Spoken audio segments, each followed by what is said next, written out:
So can we see the lunch on the screen? Okay. Yep. Thank you. For some people, one person wrote in to Beth with an email with talking about Monet and Giverny. That was Suzanne. And I know that Brent shared at the beginning that he and Poppy have been down to the gardens. So when we get into this discussion, I would love to have people share more about their experiences and their reflections about this work. So here we have the Lunch by Monet, painted in 1873. So I love this to be interactive. What catches your eye in this painting? Where does your eye go first or throughout the piece? What do you notice?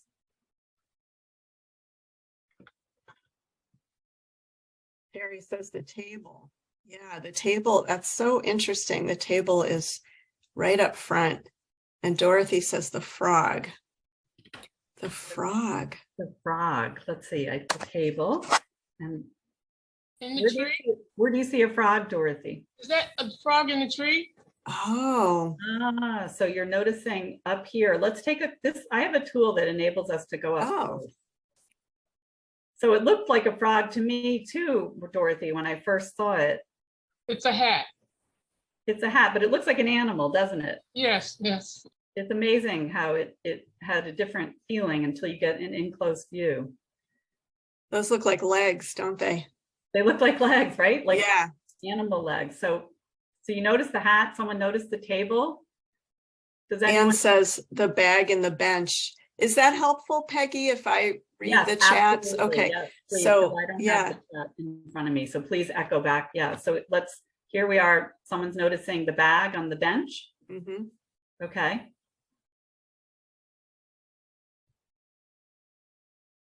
We recognize this object here. Linda, what do you see? I see you giving a nod. I wrote in the chat, I observed the tree, also that frog-like, thing, and come to find out it was a hat. Okay, so that was what caught your eye. Great. And Cynthia says the little girl sitting on the ground. So over here we have a little girl sitting on the ground. Thank you for pointing the child out, Cynthia, because I totally missed the child. I didn't even notice. It's so easy when we're looking to overlook things and then someone else brings our attention, and that's what's so wonderful. They notice things we don't, so everyone can contribute. It makes me think of how a little kid can be in their own world playing. It's almost like the child doesn't notice anything else going on because she's just wrapped up in her game. And I didn't notice her, it was like she was invisible to me. Interesting. And she seemed so mesmerized by her own world, right? Mm-hmm. Okay, so we've taking notice of the table, of objects, of the hanging piece in the tree. So a round table, we're going to read a little of this description together. A round table with a white tablecloth set in a sunny garden. On the table are a beautiful coffee pot, 2 porcelain cups, a cup of delicious peaches, a wine glass, and a rose. Here in the foreground, a wicker sideboard. We've got a plate of plums, a glass, and some bread. So the scene depicts a child playing.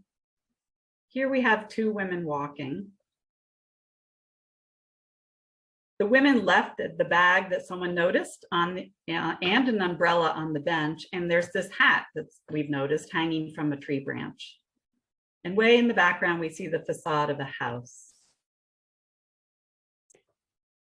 Monet made a radical departure from this traditional way of composing a large painting, which usually represented historical scenes.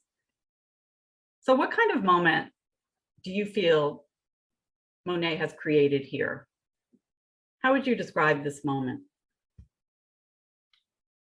Maybe like a little tea party in the spring.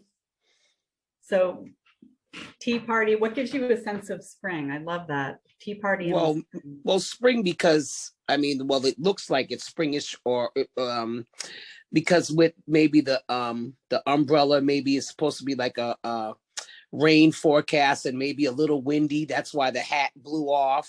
You know, I don't know. And then nice flowers are in bloom. So lots of flowers in bloom gives us a sense of spring, and maybe yeah, and the pretty umbrella. bag. In the bag, so we're not in the dead of winter for sure. Right. Marilyn in the chat says peaceful. So it feels peaceful. Who said that? Marilyn. Marilyn. And what gives you a feeling of peace? I just would love to hear if you feel like sharing. Well, the colors are very, I don't know, I think the white and the shadows, it's, you know, nothing glaring. It just seems very, I mean, like you'd want to be there to me. So you feel it invites you in, but the sense of colors and shadows, you're really making that close observation. And what colors are you noticing? Well, most white, and there's some like apricot color, a little orange. Yeah. But it's all very subtle. It's subtle and soft. I love that you brought our attention to the apricot, the white, the softness of the colors. There's an interesting play of light areas and dark areas here. Yeah. So Linda put something wonderful in the chat too, which is it's a simpler time before electronics. Oh, I love it. Can we go there? Yeah, so that might be part of the piece of the scene that Marilyn comments on is, you know, we often don't just sit together, enjoy the sunlight without the cell phone, you know, coming up. Yeah, there's no cell phone in this, right? No one's looking at their phone instead of being in the moment. So a simpler time, is that what was shared? Yeah. A simpler time. So you can feel that atmosphere, the way he's created this piece. I'm going to show you an interesting tool on this platform that really delineates the light and the dark. So it draws, someone mentioned they looked at the table right off the bat. Well, intentionally, look at how light filled that table is. And the areas of light and dark. So in the composition, he's playing with these lighter and darker shades. I think what's interesting when you're showing these different images is, you know, the feeling that a person has in a day like that, which is just that you feel the warmth of the sun. And if you approached a scene like that, you'd be feeling the warmth of the sun, you'd be feeling the welcome of the moment, you'd be feeling kind of a sense of wonderment in the day, and the contrast between how they used to paint and then how he revolutionized painting is really kind of an interesting thing, because suddenly they were free to see color, and that's such a emotional part of the day. What a rich reflection, Suzanne. Thank you. So much that you said there that we could just sit with and talk about probably for an hour. Right? I know. The wonderment, the sense of how he used color to convey a moment of feeling. What else did you hear, Beth? Yeah, I love what you said, Suzanne, and picking up on these themes Cynthia put in the chat, it appears to be quiet. And I just think that's so interesting, the way we're looking at a painting, so there wouldn't be sound, but it does, it appears to be quiet, doesn't it? And I feel like several of you are kind of coming back to that theme of peace, simplicity, quiet, stillness. And that you could kind of soak into the moment. I felt what Suzanne's reflection invited in to sort of really go in and soak in the sun and almost feel it physically, right? Like it's almost like you could imagine, get transported in and soak that moment up. And there is a If- quality of it's not hurried, right? What were you going to say something, Suzanne?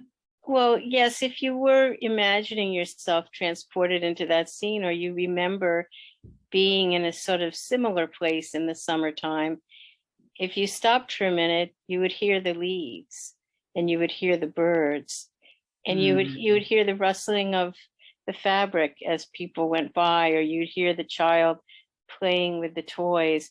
There are all these different sensory experiences you have when you look at a painting like that, and you really sort of sit in front of it and let yourself be enveloped by it. And something I think is interesting about some of Monet's work, I don't know the size of this particular painting, but some of it's quite large, so you could actually have the feeling of almost walking into that scene. And that was something very different that he did too, was explore scale. Are you a fan of Monet? Oh, I'm a fan of everybody that creates. That's great.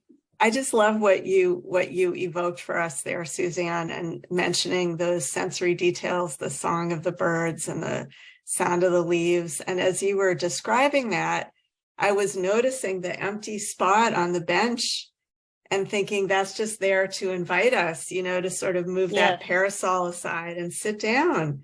Can't you imagine just sitting down there and how the bench would feel the slats of the bench and the sun on your face, and then the sounds that Suzanne mentioned, the leaves, the birds. I just can imagine it.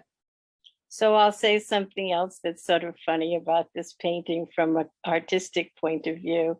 I went to art school and I'm an artist. So one of the things they teach you in art school is how to bring people into the painting and essentially create the directional knife. And the directional knife are all of the little striated light bits going by the pocketbook, leading you into the scene. And that's kind of interesting because I can't help but go into that painting because of those lines that he made. Are we in a looking at nice these way? Are these the lines here that we're talking about on the bench or down? Yeah, on the bench. I On the noticed ground, that too. on the ground. And it's, it's sort of, when we call it the directional knife, it's because when you look at Flemish scenes of still lives, there's usually a knife next to the cheese that's leading you into the painting, and it's placed right about there. So no matter what you're painting, it could be anything, but you're creating that sort of a lead in. And so, technically I look at that and I say, yes, Monet was not above the directional knife. It's an extremely good device. Thank you for that piece of art education. I really actually appreciated that, and love that observation for the rest of us. And also, I guess that umbrella might be pointing the way into the piece. Exactly. The umbrella might be the directional knife itself. Yes. So we enter in and we go through into the piece. That's wonderful. Thank you all for your reflections there. That was rich. So the artist Monet captures a fleeting moment at home on a Sunday afternoon. In this scene, he paints the still life in the foreground. As we've mentioned, we see table, fruit, plates, flowers. This is after a lunch that took place under a tree in his garden. Here we have his son, Jean, or Jean, playing quietly. And this is his wife, Camille, walking a little further with a friend. He wants to show the effects of the sun breaking through the foliage and the play of color and light that results. So here we have the sun.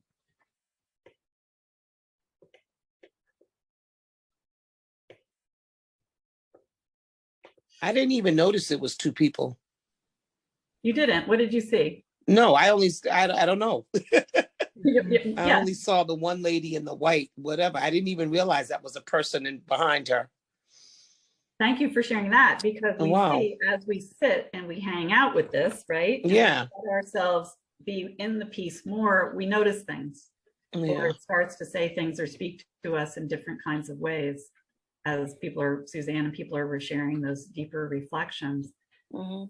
Traditionally, when artists drew, they created the outlines of something. I just learned this literally a couple of days ago. If anyone has anything to add to this conversation, we're all here together welcoming that. But shapes and shadows were drawn before filling them with color, so they were outlined. With Impressionism, a new way of painting emerged. Monet does not draw the coffee pot, but instead puts touches of light effects and colors, variations that make up a coffee pot, perceived when you step back. Do we see this? That's an interesting question. Maybe it's Well, when making a painting like that, what's interesting is you sort of take a color that you see in the landscape and you're dotting it around the entire page. And then you see another color in the landscape and you're dotting it around the page. And some places you might create some positional lines like the windows, or as I talked about you spoke about the umbrella, that's a directional element. And it's interesting how a painting develops. It's not maybe I don't know how Monet developed that painting, but what I'm describing is kind of how the Impressionists did that. And it was a way of building up light that was so different from Academy painting, which would be, as you described, which would be to position everything in advance. and draw it out in this way of, so what was explained to me by Cindy in France, in Arts France, is that this is actually not a drawn coffee pot with like a drawing pencil. Exactly. Yeah. It's actually just taking touches of light and color that make up a coffee pot. Do people under, like, I still have a little hard time grasping that concept. Do other people see that or understand that? I'm just curious. Personally, I'm processing. I'm just so amazed. Wow. And I have a feeling the same drawn out light or the lights or what have you is what I'm seeing in the window as they're about to walk by the door, the French doors there, or the window or whatever. So you're really noticing the window, your eyes going there, and that's captivating you. Let's move into that that area then. So how the light is represented and the vibrancy of colors makes the work particularly lively. To capture a moment bathed in light, Claude Monet is painting quickly. He's not getting worried about technicalities. He's moving the brush quickly. With the Impressionist technique, objects are no longer represented through the drawing of precise shapes. Rather, the shape is suggested. The painting comprises touches of color that we just talked about. And Monet says the eye rules the hand. The scene is just a tiny part of a larger space. And so Linda made her reflection. So what details give us the clue that this scene is just a tiny part of a larger space? Oh, one thing is the figures are walking into it. So they came from somewhere else. Ah, that's interesting. So figures are moving into the space. They're not statically sitting there. You get the sense that they're walking on from somewhere else. What else do we notice? Other people? Details that give us the clue that this is a tiny part of a much larger space?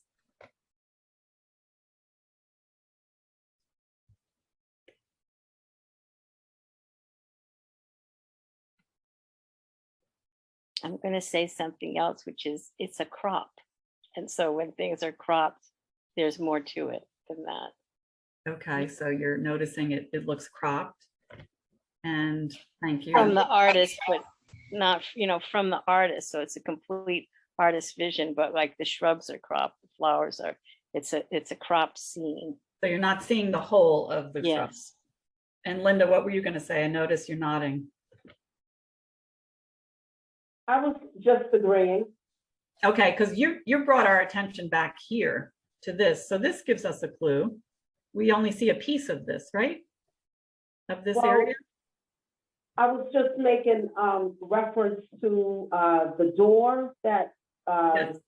the window or the French door. Yeah, right there. It looks like it's curtains or hanging from the French doors, but it looks like the tea kettle. Great. So let's look at the real place. And the clues that we got here let's take a moment. Let's take a moment and I was going to say it looks like it could be like just the middle of a courtyard. Oh, you just said it. Wow, and the courtyard showed up. Wow, was that a moment? Who said that? well, I was trying to wait till others finish speaking, but it looked like the middle of a courtyard because obviously they're zoomed in on one little area, but you can see that the pavement must come, branch out further where the women are walking and then where the child is sitting. If you come back away from where the child is sitting, just say if you're walking up to approach the child, you're coming from a larger area on the pavement. So that's what I meant. Okay, well, that was a little bit of a miracle moment because you said it right at the moment this image showed up of this bigger, larger courtyard with this house that we were looking at just the door of the window of, right? So thank you for jumping in at that moment. Very timely, right? So here we do have this larger image of the real place. Has anyone ever been to this place in France? I think I heard Brent and Poppy have been down into France, I think to Monet's garden. Maybe not to this place. Anyone? Well, we're all going together right now. Okay, right. It certainly looks like an inviting place. I think what's interesting is we're looking at a head-on vision of the garden. And if you can imagine picking a space, a place that you wanted to paint from, in his career, he was always moving around his garden. And for people who do visit the garden, it's not as big as you think. And that's what many people remark on, is that it's much more intimate than they had imagined. So even if you have a little tiny garden, you can make it look big, if you have a big garden, you can make it look intimate. Thank you. Yeah. So when we go to the blue water lilies, we'll definitely see that Monet took a very small area and enlarged into these very large form paintings. So that like a Georgia O'Keeffe, a flower became the entire canvas, giant canvas. So he captures a slice of a moment here. Let's see what else we have. Large painting formats are traditionally reserved for historical scenes. In this painting, Monet gives importance to a simple, happy moment, inviting us into his garden. He enlarges the space by attracting our gaze upwards with the hat from the tree and the extension of the house, and then the large trees whose shadows extend over the path. So this painting takes on a new function, which is invigorate a room by letting nature in. And this function is called decorative. Invigorating a room by letting nature in.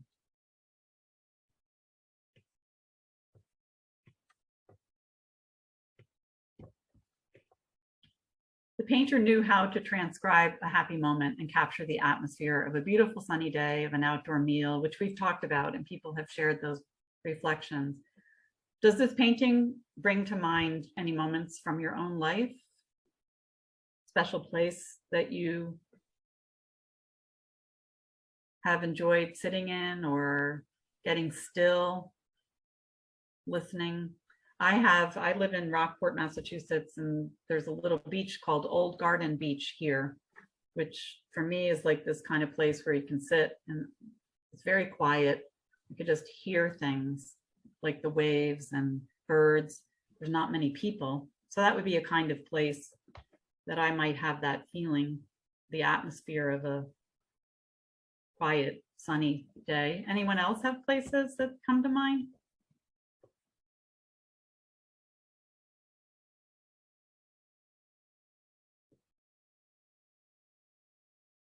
I visit a lot of, one person is saying Arnold Arboretum, and that's so true. And but I visit a lot of different sculpture gardens and sometimes they're people's homes and they will do things like have planting like this. And I can remember I said to the husband who was watering the flowers, "Oh, that's a lovely plant." And he said, "That's bee balm. It's very invasive." And I think it's bee balm in this painting.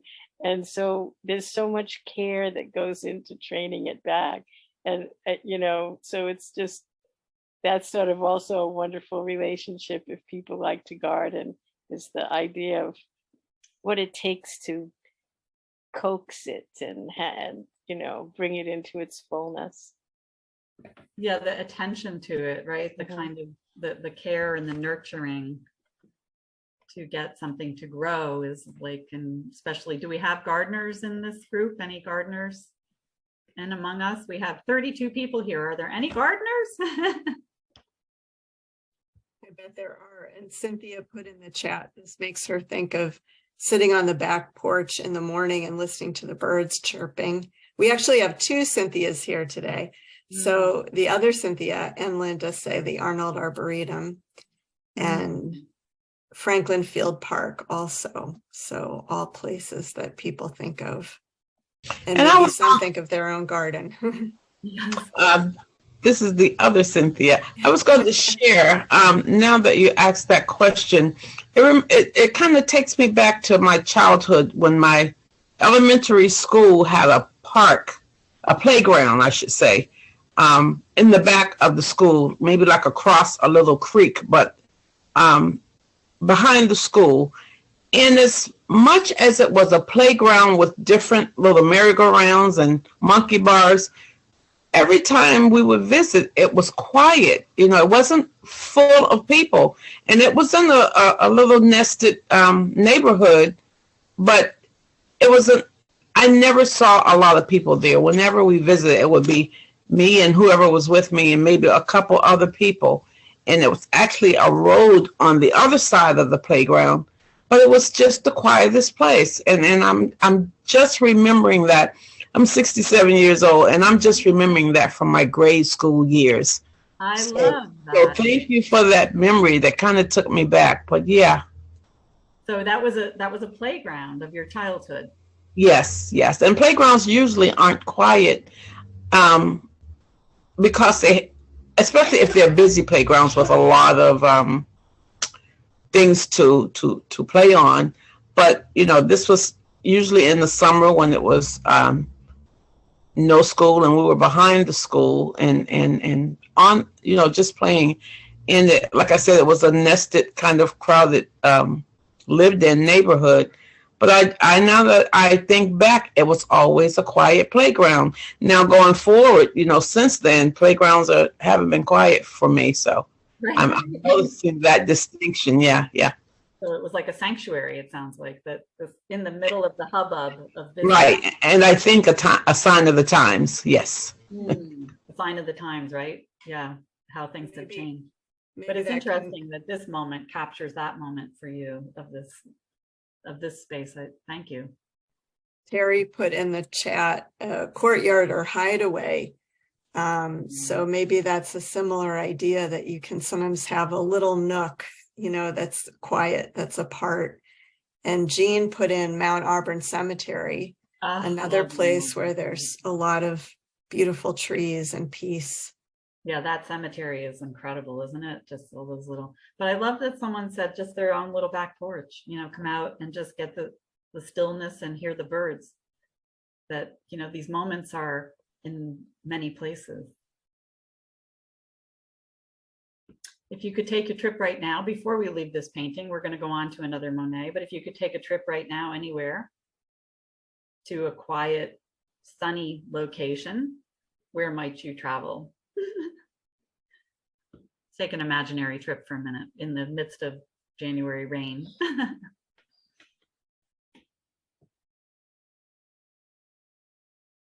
Anyone want to tell us one spot they might visit that's sunny and calling them? St. Thomas on the beach. Ooh, that sounds good, Cynthia. St. Let's Thomas. all go.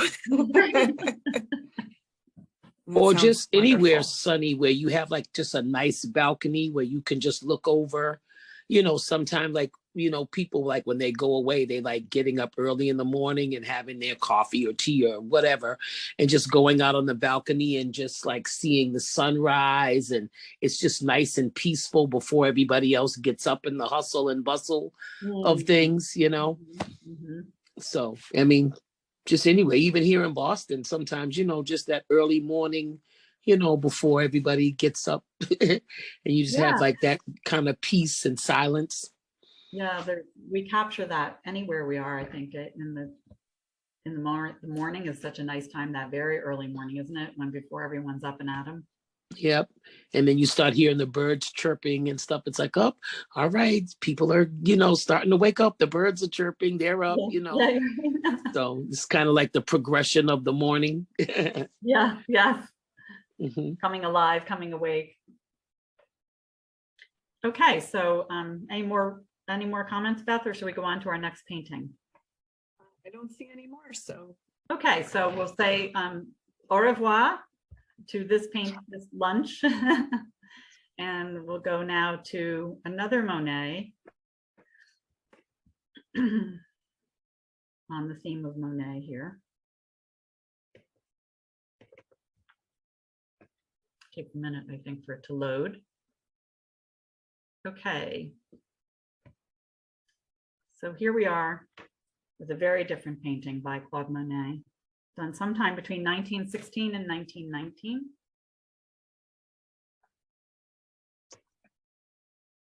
Any words, spontaneous words you might use to describe this work?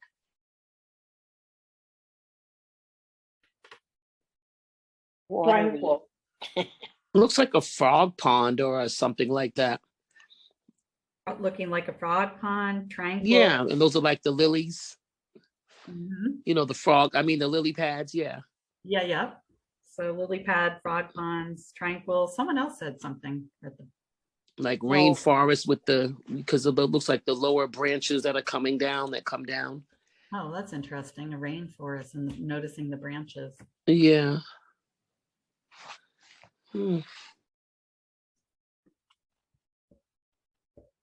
We were talking about how he painted before, and it's interesting in this painting that it sort of is painted in the center and doesn't go all the way to the edges, but you can see on the edges all the brush strokes and how that painting developed, which is interesting. And the So- flowers just float on the water. It's fascinating. So the flowers are floating and you're noticing how he's painting to the edge, but not completely to the edge. Is that what I heard? That you see these white spaces? So he's only, Yeah. And what's your sense of, what is the effect that creates for you? I think it's very interesting the way the white flowers relate to the the canvas on the edge. So it's composed as a whole, even though it seems unfinished at the edges. Interesting. So you're noticing the white and the white, the theme of the white centered flowers and the white around the perimeter. And the harmony of that, is that what I'm hearing? Like I'm trying to learn from your observation, so that there's an integration. Yeah, I think the thing is that when you look at a painting, sometimes there are things in the foreground and then in the background, and there's movement in the middle. And the movement in the middle are all the little lily pads.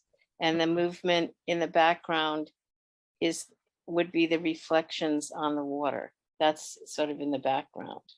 Okay, so you're noticing a lot in the middle. The center of the composition has a lot of flowers, and then the reflections are more of the background, foreground, background. Thank you for that observation. What do other people see, or words that come to mind? Colors you're noticing? Cynthia put in the chat a blue lagoon, so to speak. What did she put? It is a blue lagoon, so to speak. Ooh, Very blue. Blue is the overwhelming vibe you get. Right, Beth. The color was there, so I think that kind of brought it to me. And I had kind of the lagoonish thought, but I couldn't think of the word, and I kept saying it's blue, blue. But it's just zoned in the middle, and if you were to widen it out, I'm not sure what we would see, you know, if you panned out. Would there be more flowers and or lily pad features, or would it be more of water, or is it even water at all? Yeah, Good so those are questions. wonderful reflections, up close or panning out, but interesting that we've got a blue lagoon, we've got a rainforest, we've got a garden, we've got all kinds of our imaginative experience, right? Our interpretations that it can reach us in many parts of our being. And take- Linda says a cascade of moss on a mountain, Wow. Cascade of moss on mountain. which I can see now. I wouldn't have thought of that, but now that you put that into words, Linda, and I look at it, I can picture that. That's neat. That's very neat. Yeah, that didn't come to me either. So again, we're like opening each other's eyes to different interpretations, or so that's that mossy kind of cascade of a mountain. How would we describe this blue? So we've got a blue lagoon. I mean, there's a million blues maybe, right? So how would we characterize this blue? Anyone? If you were going to explain this to someone who couldn't see, what would you say? Anyone want to jump in?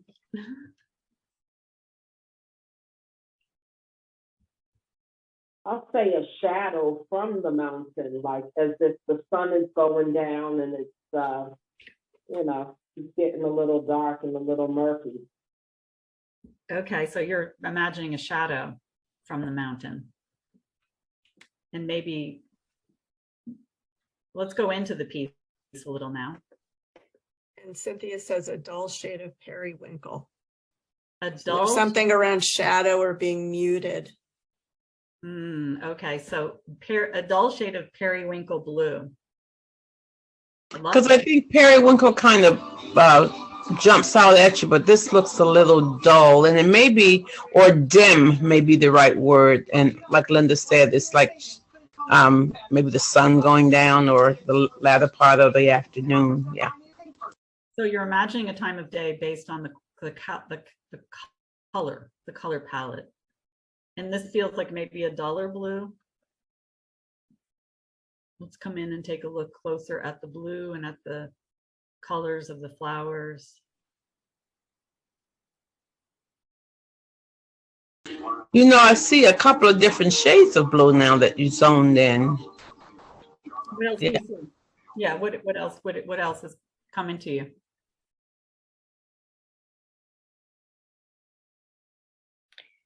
My mom and I sometimes would look up at the sky, and she was a painter, and we would say, what colors do you think are in the sky? And we would imagine going into an art store and you see all the colors of the different paints.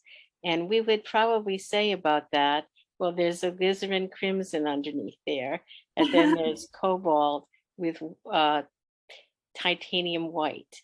And, you know, we talk about the different colors, and maybe in another place there would be ultramarine, and another, you know, so in another place burnt sienna. You know, it's just interesting. You might have a brown in there even though you're looking at a blue. And she would also say it's very difficult to do green well and to get the right color green. And so this is very interesting because there's a lot of green. And but then when you look at the green, how it's sort of trained in to be harmonious with the other colors.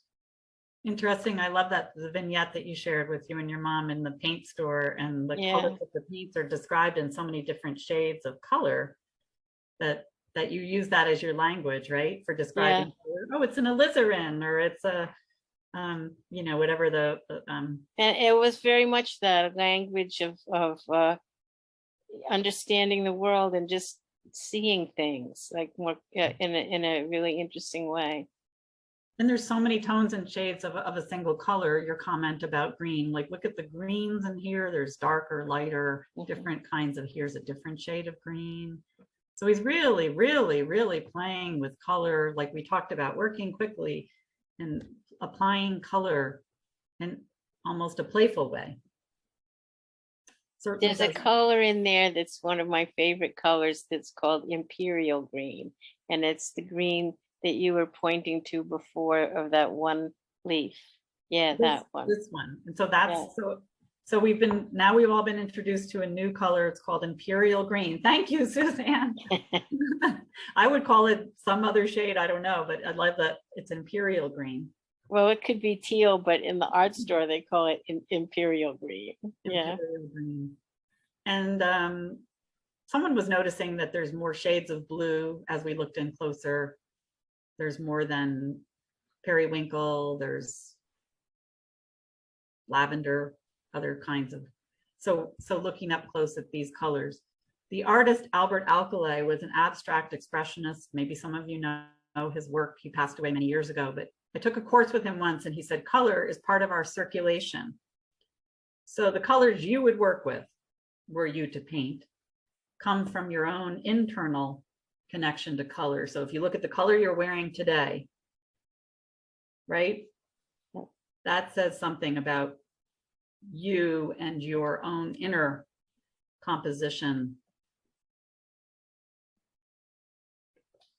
So in his property in Giverny, Normandy, this is where we are, Claude Monet created a vast tranquil garden, installed a pond of water lilies, also called Nymphaeus, is it? I know we have someone French who started our day together. Who was that? And there were I'm not sure that we do, Peggy. Oh, okay. Does anyone speak French here and know how you say water lilies in French? We had someone originally, I think, that said she was French, but I'm just trying to say it, Nymphaeus. So if anyone had another linguistic background with French, they could share with us. So as the hours and seasons passed, this flora and expansive water and light became his main source of inspiration during the last 31 years of his life. Through that long period, Monet painted a series of approximately 250 water lilies. 250. I had no idea that he spent that long and painted that motif 250 times. In this painting, Blue Water Lilies, the foliage of the flowers seemed to mingle with the reflections of the weeping willows leaning over the pond.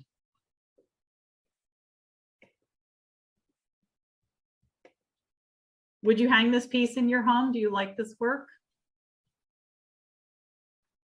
Anyone? I would definitely hang the real one. You want the real McCoy? Okay, Suzanne would hang it. Where would you hang it?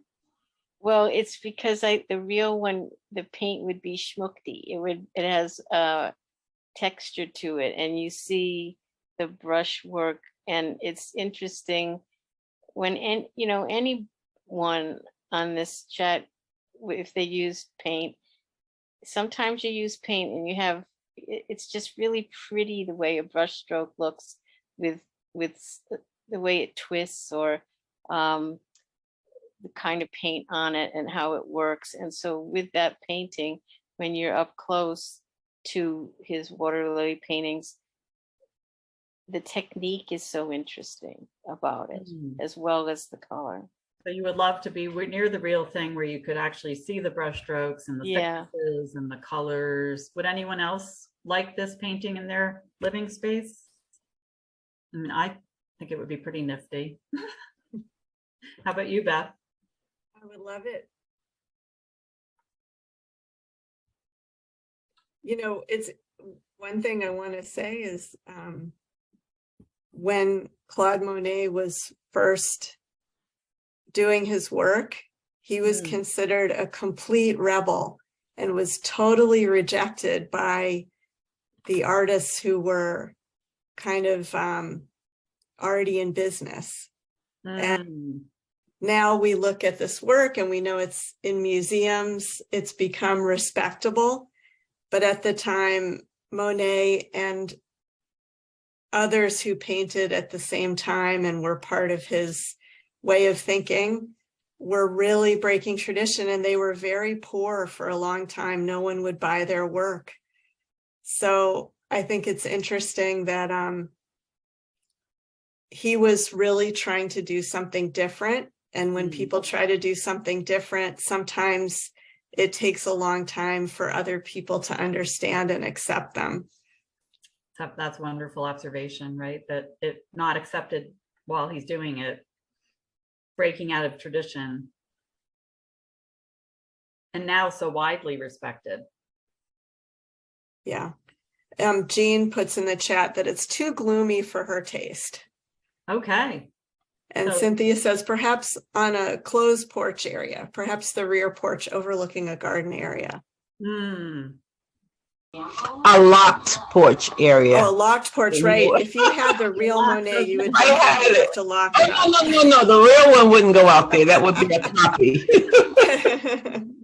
up. You know, if you look at that, it could be night, but it could also be dawn.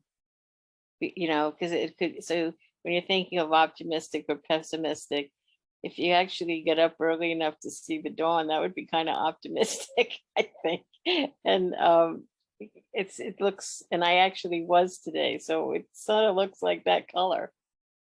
It's interesting though, that for someone that it could be dawn, it could be dusk, it could have a little Yeah. bit of a gloomy quality for someone, and someone else could say, well, that feels more cheery. You know, this is just so fascinating how we, you know, each respond in our own ways to the works. I think we have a photo of the actual place in Giverny. I think that I heard Brent and Poppy have been there. I thought I heard that at the beginning when Brent said, Poppy and I have been down to Monet's gardens. Let's look and see if we can pull this up, if this is here. It's 6 feet by 6 feet, so you'd have to think carefully about where you were going to hang it in your house. Ah, who did the research on the size? That's huge. That's a really big painting. It's a very, very large painting. And here we see, can you see now the real garden, Giverny? And I think now you can see the weeping willow, which you only see as a reflection in the painting. Yeah, fascinating, right? That here you actually get a glimpse of the weeping willow, but over in this original painting, you just get hints of it. So where are we getting the blue? I wonder. Okay, good question. Group, what do you think? Where are we getting the blue? Anyone? The sky is reflected in the water. So that's the blue of the sky. Okay, so you think it's a literal thing, that it's a reflection of sky in the water, and other people agree with that? Or do you think that blue is coming from another part of him?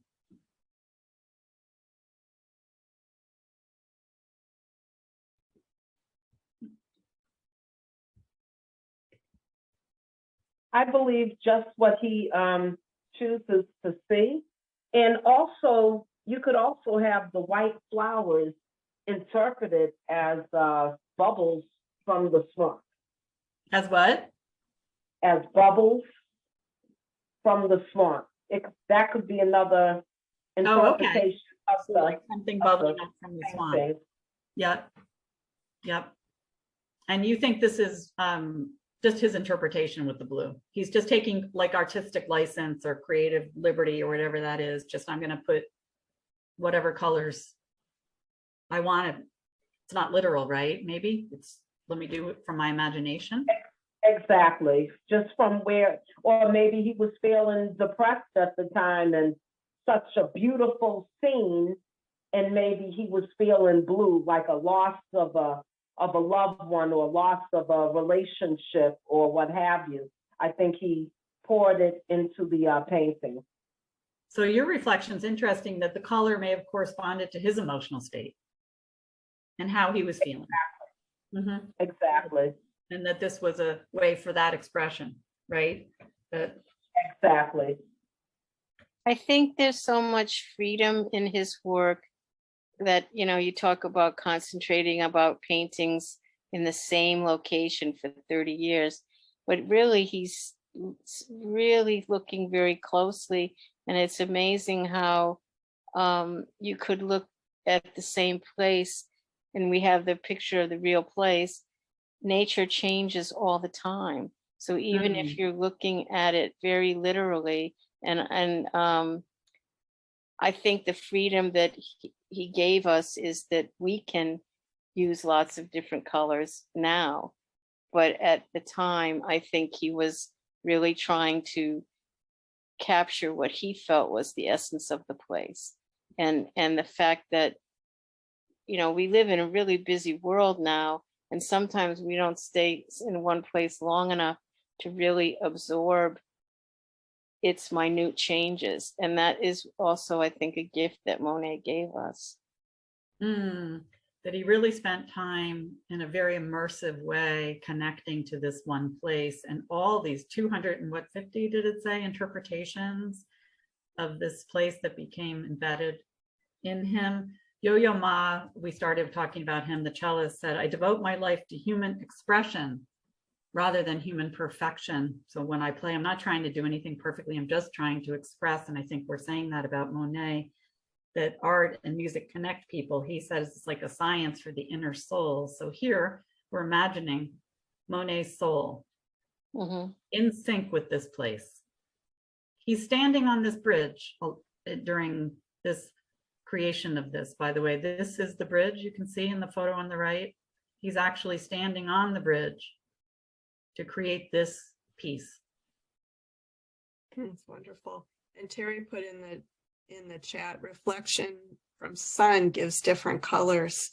So then again, just the infinite variation in nature.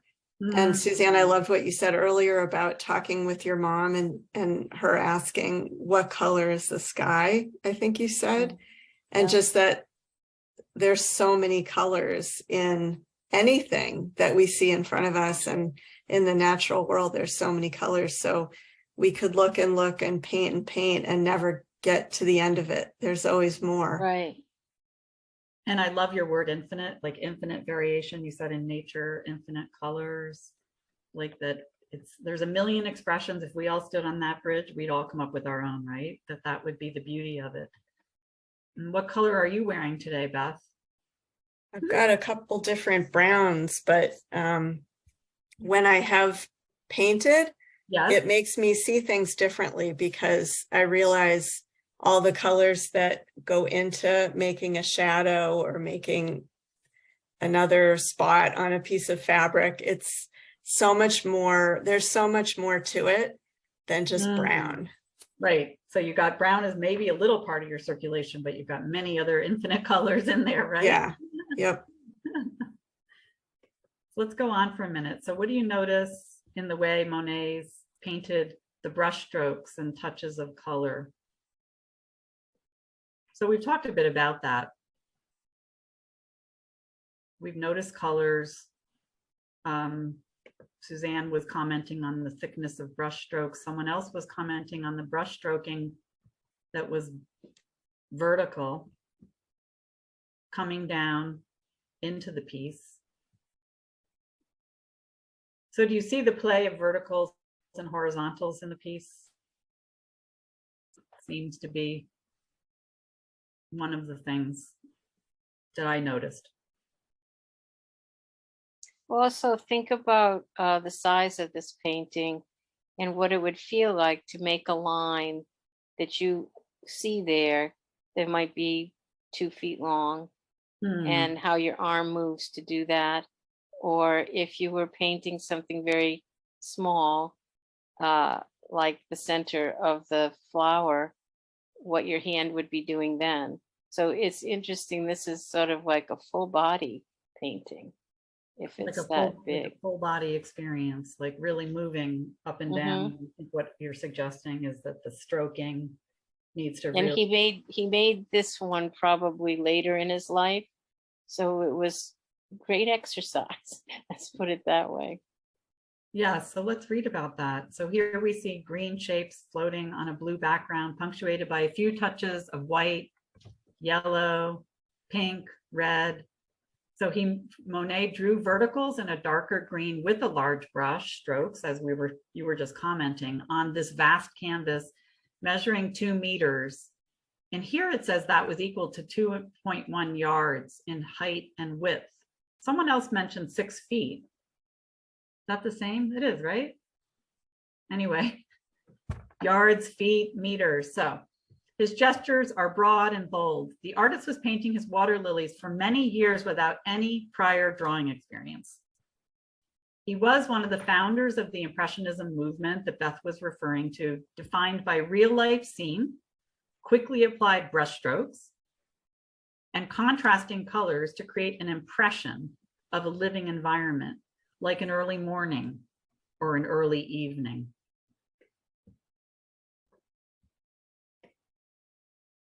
He deviates very strongly here from the traditional way of painting a landscape. And how do we notice that? Let's think about the traditional way of painting a landscape. What comes to mind when you think of a traditional way of painting a landscape? Anyone?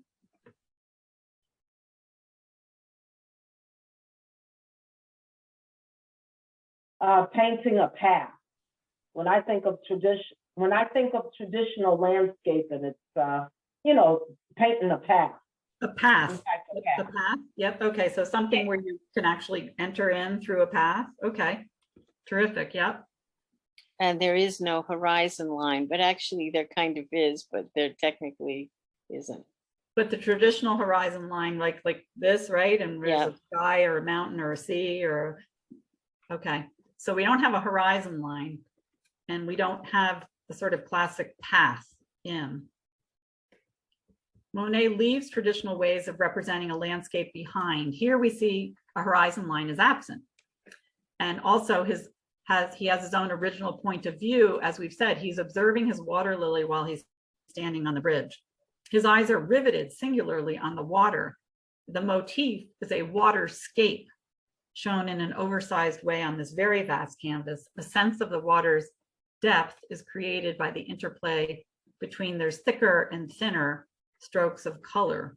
And as Suzanne commented, the unfinished edges of this piece, right? These white areas suggest an environment that continues on beyond what's represented.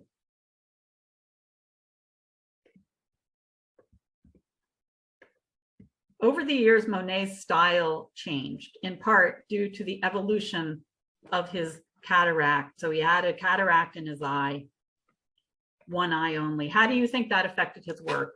Anyone? His style is changing. He's getting older. He's dealing with some eyesight stuff. Well, as someone in her 60s who had a cataract operation, I can tell you that before I had it in that eye, things were blurrier. Okay. Thank you for sharing that personal experience and that sense of living it, right? So it's very blurry. It blurs the vision. Yep. Well, it's what's interesting about it is the doctor would say to me, you'll know when you need to have the operation because you'll become to a point where you really can't see well. Interesting. That's exactly what happened. And when you did it. So I mean, I have amazing vision in that eye. Typically people have it in both eyes. Yes. I, for whatever reason, only had it in one, but yeah, the vision, I can almost not even wear glasses for that eye. Yeah. So that radically improved it. Yes.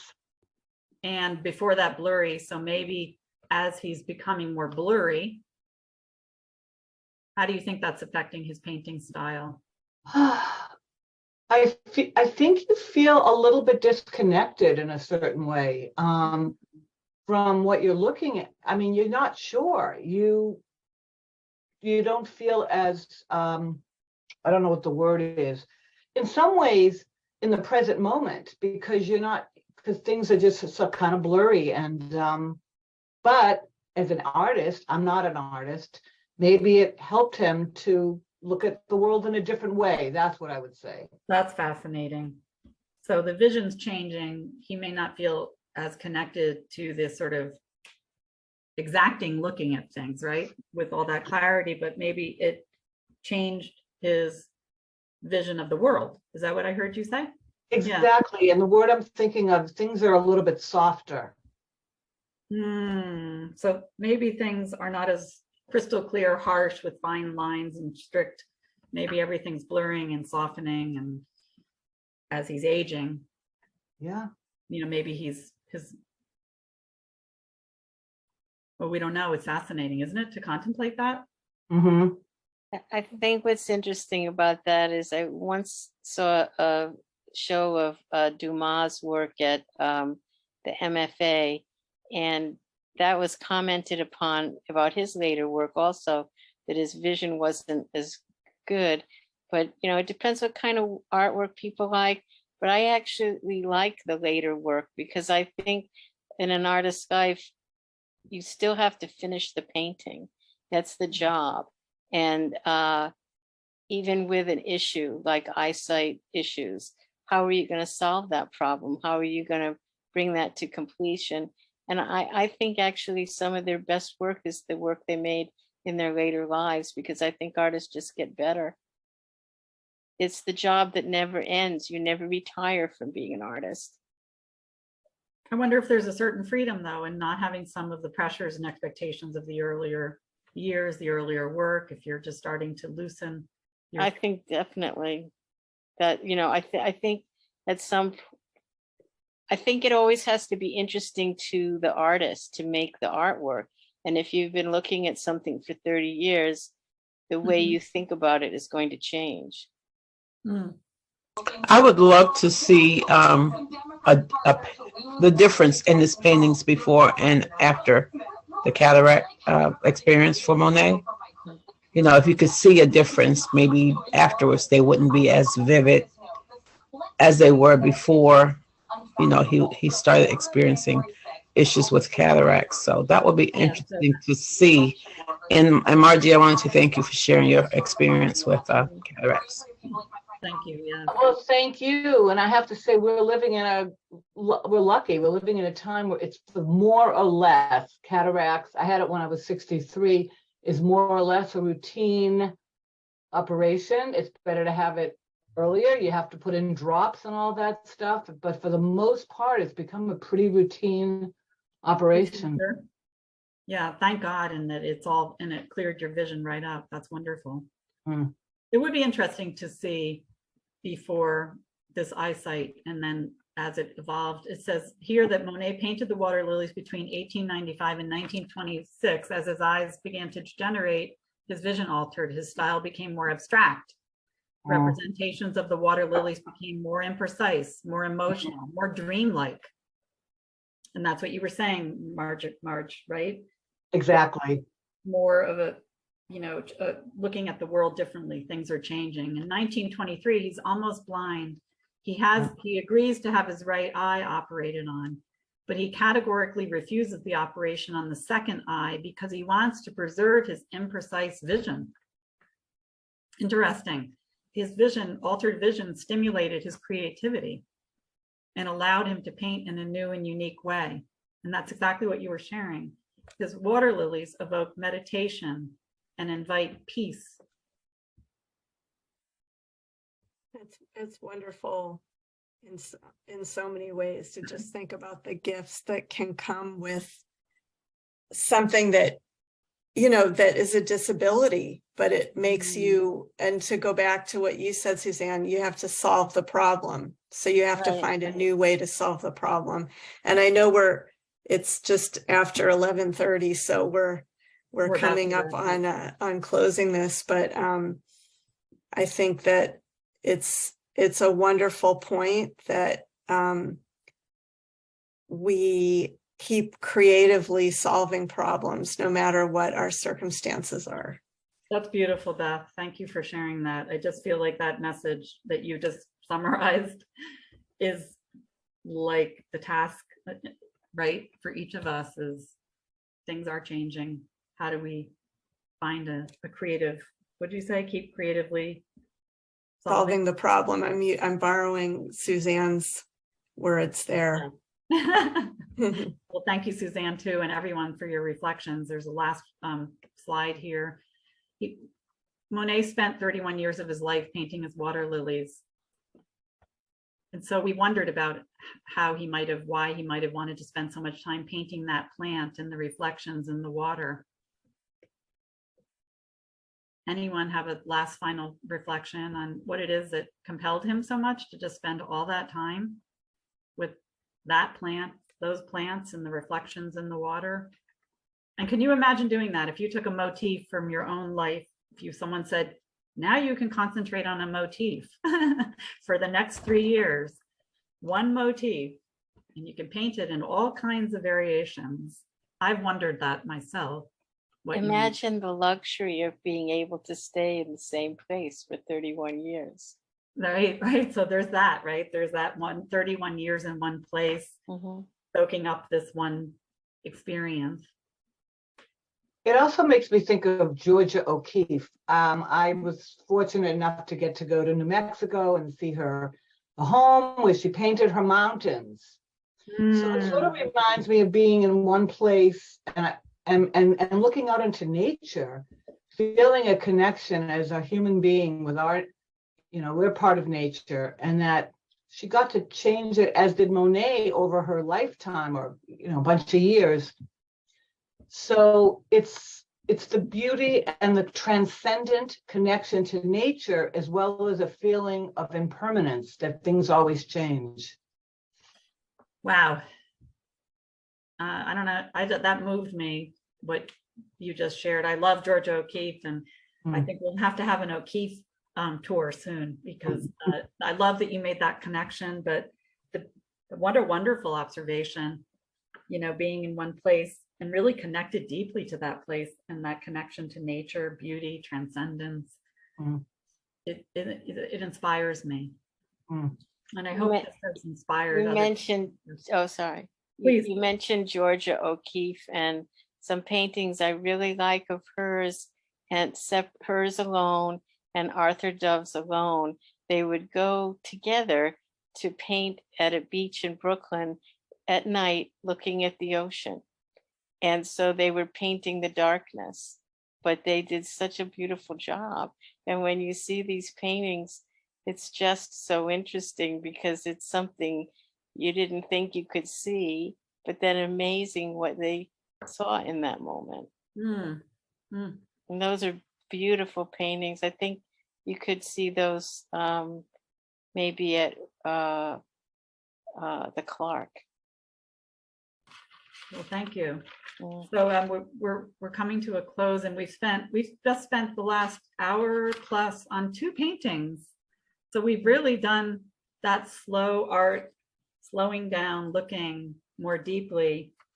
And I hope that you enjoyed this experience of seeing things with a fresh eye, maybe seeing things anew, maybe experiencing what we were hoping to experience beyond our intellectual, feeling it and sensing it and letting it move us. And maybe it will keep speaking to us in some way now from this experience. I want to leave you with one thing, and then I know, Beth, to honor our time together.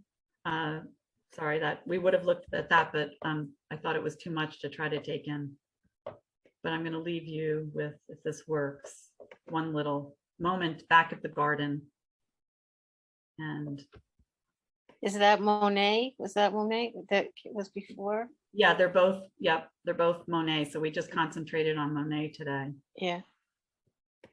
But I think, did you just show one of a green tree? Oh, so that there were 2 others. One was this one by Fragonard. Yeah, and the other one is Klimt, right? Thank you. Yes. Yeah. Yep. Gustav Klimt was another one that we didn't spend time with, because it would have taken longer than we had. But I want to come back to the garden where we started and end with just a very, very brief little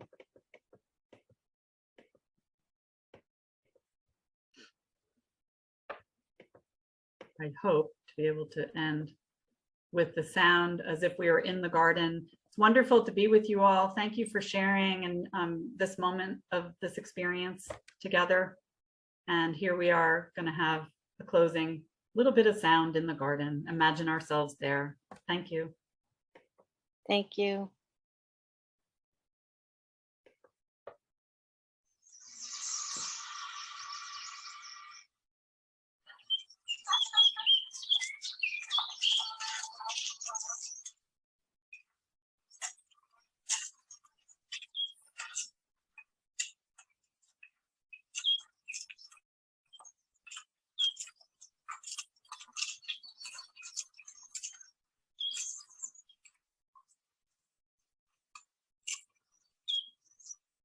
you, Peggy, for sharing the sights and sounds of Monet's garden with us. Thank you. Really appreciate that. That was very meditative and very thoughtful, and wonderful to hear from so many participants today about what you see in the paintings and what it brings up for you. Stay with us. We are here till 12 o'clock. We're gonna change gears a little bit and have more of a chat in a few minutes. But first, I see a lot of appreciation to you, Peggy, in the chat. Beautiful. Thank you, Peggy, for sharing this. And You are so welcome. Thank you all. It's enriching for me, and it lifted my spirits. So, you know, good. And I love the end there where people said they imagined the sounds, and then we actually could play them and the sounds were there. Yeah, that was great. That was And great. Cynthia is interested in connecting with you, Peggy, to see about you presenting this at a senior group, so I can connect the two of you. Absolutely. Feel free. I would love that. Yep. Great, great. And I'm going to work on the O'Keefe next. You've inspired me, so I want to imagine an O'Keefe tour together here. All right, we'll have to have you back for that. So Peggy, feel free to hang out if you like. Okay.